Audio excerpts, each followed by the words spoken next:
everyone, I'm Michaela Kathleen and I'm here today with my January reading wrap-up. I read 5 books in January, which was quite a lot, so really good reading month for me, especially because my average rating between these books was 4 stars. But starting off, I read Milk and Honey by Rupi Kaur. I have been very slowly trying to dabble in poetry for the last 2 years. This is the second poetry book I've read. I never really liked poetry in high school, but I wanted to give it another try now that I'm older, which partly was inspired by watching button poetry on YouTube, which I do really enjoy. So I knew that feminist poetry was probably gonna be my best bet with dabbling in poetry. The other poetry book that I've read was a selected works of Emily Dickinson, which I liked well enough. There were some poems in there that I really liked, a lot that just I felt like went over my head, and others that were just kind of okay. And I feel like this was a pretty similar experience. I will say a lot of these poems were a lot shorter and simpler than I thought they would be. I knew that Rupi Kaur kind of did a lot of quite short poetry, but I do see people's point about this being a little bit too simple, because there are some poems that are literally just a sentence that is a simple statement of fact with no poetic feeling to it at all. And while I agree with those poems' sentiment, yes, women deserve equal rights, definitely agree with that sentiment, but that's just a sentence, not so much a poem. That being said, there were 9 poems in here that I earmarked. I don't remember exactly how that compares to my Emily Dickinson book that I have, in which I also earmarked just every single poem that I liked. I think it's a pretty similar number, but that poetry book is in my wedding time capsule, so can't go check until next year. But anyways, so yes, poetry is still something that I'm finding kind of lukewarm feelings toward overall, which I don't think is specific to Rupi Kaur. So then after that, I read The House in the Cerulean Sea by TJ Klune, which this one got bumped way up on my TBR because one of my local libraries was having a book discussion for this one, and I wanted to read it to be able to go to that book discussion, which didn't actually end up working out because I went to the wrong place, so. But I am glad that that book discussion happened and made me read the book because I did really enjoy it. Now, there is some controversy surrounding this book, which, despite the fact that I really enjoyed the book, I felt like I should discuss since I am aware of it.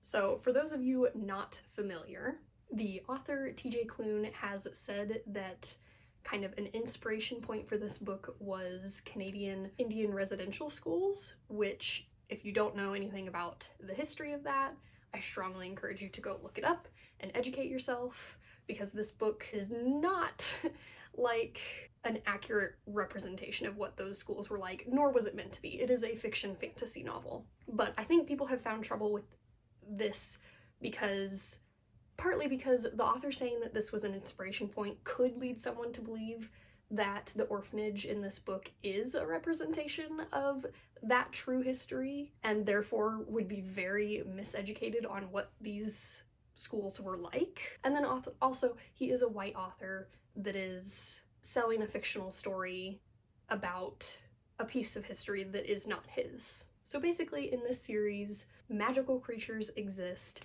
and our main character works for a government agency that runs these orphanages that have all these magical kids in them, and our main character is a caseworker who goes to the orphanages to make sure that they're being well run, to make sure that the people running them are not abusing or mistreating the children, and also that the children are safe, including safe from themselves and each other, because since they are children, sometimes their magical abilities can kind of be out of their own control. Now, in the book, it is implied that if an orphanage gets closed down, the kids are then sent to a school run by the government agency, but we get no look at those schools. It's implied that they're not good, but there's no specifics as to what is wrong with these schools that the kids are sent to. And so overall, the problem with using this as a metaphor for the residential schools in Canada is that in this book it seems like the government does care about the well-being of these children, whereas the residential schools in Canada, the government was well aware what was going on and was not in any way, shape, or form interested in the well-being of the children. Children were abused in these schools in all of the ways imaginable, as well as murdered, and those murders were covered up, and mass graves were later uncovered. So if all you've heard about this book in relation to residential schools is the author saying that that was the inspiration point, it could give you a very incorrect information in your head about what these schools were. Another problem with using this metaphor is how the children are being depicted as magical creatures. I think this would be more okay if you go into it with the lens of thinking of the kids as representing anyone that could be ostracized, which I think is what the book is actually trying to accomplish. But because of the author has said that this was the inspiration point, you could view it as just representing this one specific group. And Indigenous peoples are already a group that I think a lot of white cultures put these stereotypes of them of being very like mystical and almost magical. And so, I don't know, to me, having magical creatures represent this group is not helpful storytelling and really just kind of reinforces these stereotypes. But that being said, I do think that this book is meant to be viewed through a much wider lens of these magical children representing anyone that could be seen as being on the outside, whether that be because of something they're born with, like their gender or their culture or their sexual orientation, which is specifically in here, to like more mundane things like even just their interests. For example, I did get a lot of vibes of, there are these two characters specifically that I feel like could be seen as being viewed as quite scary because they're into like metal music and like maybe they dress goth and etc., which is an interest group that does get unfairly judged because of their interests. In the 80s, like 3 teenage boys were arrested for murder, and like the only basis for the arrest was because they were into metal music and goth. So I feel like the author, I don't know if he even needed to say that that was his inspiration point, since the book does like go so far off of that inspiration point. Like I feel like that was just like an ember at the very beginning kind of a thing. But arguments could be made that he is shedding light on this issue that a lot of people just weren't even aware of at all. So I don't know. I think the intention of the book is to be much more wide of a lens than that one thing. And that overall the messages are very much about inclusivity and not judging a book by its cover. So I definitely understand and think it's very valid if you do think it's totally wrong for this book to have been inspired by what it was inspired by. But I don't know, in my very privileged white opinion, I do think the intent was not malicious. And I mean, like, a lot of people who read it do say it is like a warm hug. These characters are so lovable, and the entire story really is just about empathy and all of that good stuff. So then after that, I read Dear Martin by Nick Stone, which this was a reread. I read this one last year, and so this year I wanted to read it again and pick up the sequel. So I won't talk about this one too much since I've already talked about it in a wrap-up before. I will say, I think I actually liked it better on reread. I liked it a whole lot the first time around, but the first time around I was a little bit thrown off in the beginning because there's a lot of parts, especially at the beginning, that are told almost in script format. And so I think this time, since I was expecting it, it didn't throw me off as much. But yeah, again, this one is about heavy topics handled extremely well, very nuanced, so good.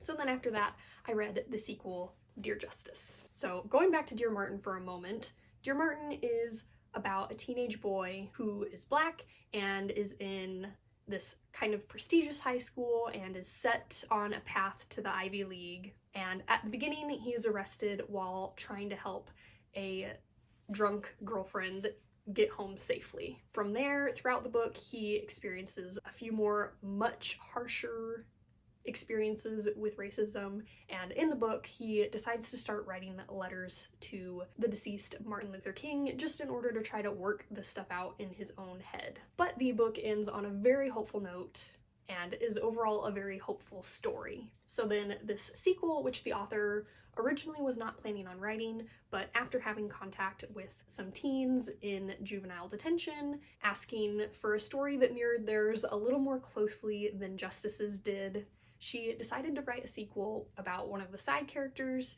who is in prison in the first book and is the same age as Justice. And so basically this book is following a story about a teenage black boy who hasn't ended up in these circumstances with these great opportunities that our character from the first book did. And he starts writing letters to our main character from the first book. And this one had even more mixing of different writing styles. Like I said with the first one, that one had some parts that read kind of script-like, and obviously the letters to Martin Luther King, and then other parts were just regular prose. This book had the letters, the scripty parts, the prose parts, but then it also threw in a bit of almost poetic parts, and they all just meshed together so well with this one. I really enjoyed it. I really enjoyed how the plot developed in this one. About halfway through, you see it kind of developing into a new thing beyond just the letter writing, and it was just really well done. It was just a very natural continuation from the first book, even though it wasn't planned originally, and it is about a new character. So that was really great. One thing in the book that was kind of frustrating, but not frustrating because of the book, frustrating because of how real life is, was at the end of the book, you get to like the acknowledgements and stuff, and the author puts that there are some things in the book that could not have happened in real life. This book, even though it is handling kind of less optimistic situations than the first one, it still ends on this very hopeful note. And so when you read the acknowledgements and stuff, you find out that that hopeful note in real life would have been even harder than it was in this story. Because in real life, Quan, our main character, wouldn't have been able to write Justice so many letters, most likely, because in Georgia, where he's incarcerated, in real life, you can only send 2 postcards a month unless your family provides more stamps, which Quan's family, his mother probably wouldn't have done that for him even if she did have the money, which she wouldn't have. And then also, our main character from the first book, Justice, wouldn't have been able to visit Quan in prison because only close family members and lawyers are allowed. And so Quan wouldn't have had as much of a support system as he did in this book, simply because of systemic reasons. So when you first read that, it's kind of frustrating because you're like, oh, well, this wasn't realistic. This wouldn't have really happened. But when you sit on it a little more, I feel like what the author may have been trying to do with that was kind of show like these are like small systemic changes that could be made that could help people like our main character who we want him to have this happy ending. And so here are some small things that we could do that would increase the chances of real people like him having those happy endings. So yes, this one was just another excellent one that I really enjoyed. And then finally, I ended off the month with a little more poetry, but this time still a novel. I read The Poet X by Elizabeth Acevedo, which is a novel told in verse, which I enjoyed a lot more than just straight up poetry. I think I just have an issue with shorter written things. I'm not super into short stories. I'm not super into poetry so far. I'm not super into graphic novels. I feel like I just need more of a continuous, long, meat to it story in order to enjoy it.